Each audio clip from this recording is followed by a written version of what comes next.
Assalamualaikum warahmatullahi wabarakatuh. Perkenalkan, nama saya Alfian Solafin, NIM 2310201022 dari Prodi Teknik Elektro, Fakultas Sains dan Teknologi, Universitas Muhammadiyah Sidoarjo. Dalam video ini saya akan membahas kasus kecelakaan kerja yang terjadi di lingkungan bengkel kampus, menganalisis faktor penyebabnya, menghubungkannya dengan nilai-nilai etika profesi teknik, serta memberikan solusi pencegahan berdasarkan prinsip K3. Identifikasi faktor penyebab. Selama 2 bulan terakhir telah terjadi 3 kecelakaan kerja di bengkel permesinan kampus. 2 pekerja mengalami luka pada tangan karena terjepit mesin pres, dan satu pekerja lainnya terpeleset akibat lantai yang basah. Setelah ditelusuri, ternyata banyak pekerja belum mendapatkan pelatihan K3.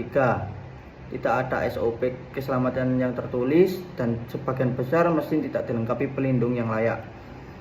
Dari analisis tersebut, kita dapat mengidentifikasi 4 faktor penyebab utama. Yang pertama, faktor manusia, yaitu perilaku pekerja yang tidak aman seperti tidak menggunakan alat pelindung diri atau tidak memahami prosedur kerja yang benar. Yang kedua, faktor alat, yakni kondisi mesin yang tidak memenuhi standar keselamatan, misalnya tidak adanya pelindung pada bagian-bagian berbahaya mesin.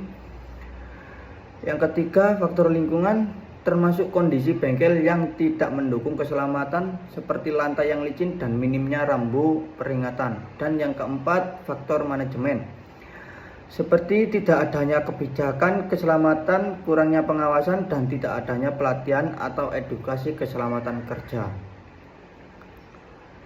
Kontribusi masing-masing faktor. 1. Faktor manusia sangat menentukan karena kurangnya pelatihan membuat pekerja memahami resiko kerja.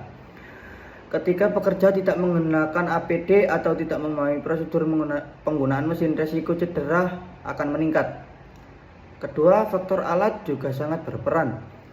Mesin yang tidak dilengkapi pelindung atau pengaman sangat berbahaya. Bahkan mesin yang biasa digunakan sehari-hari bisa menjadi ancaman jika tidak diperiksa secara rutin. Ketiga, faktor lingkungan seperti lantai basah menciptakan kondisi kerja yang tidak aman, minimnya pencahayaan, ventilasi, atau rambu peringatan juga meningkatkan resiko kecelakaan. Dan yang keempat, faktor manajemen adalah akar dari keseluruhan permasalahan.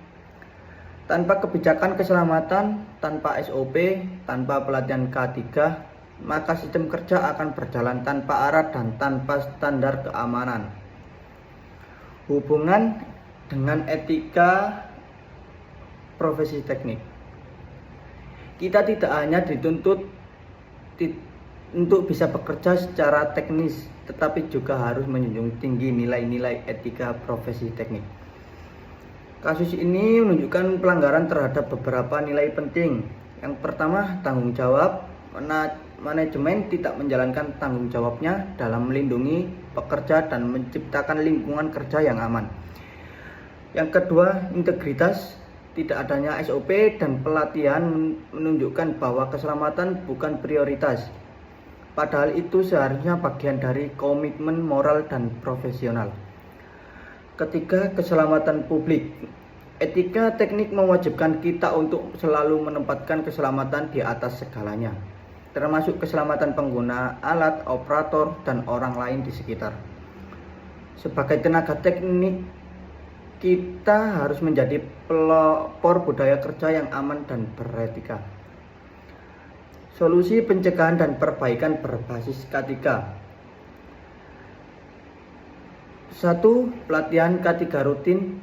Semua pekerja harus mendapatkan pelatihan tentang cara kerja aman, penggunaan APD, dan tanggapan darurat. 2. Pembuatan dan sosialisasi SOP.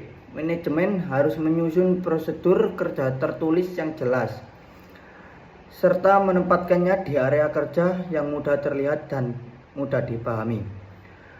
3. Pengadaan dan perawatan alat yang aman. Mesin harus dilengkapi pelindung sesuai standar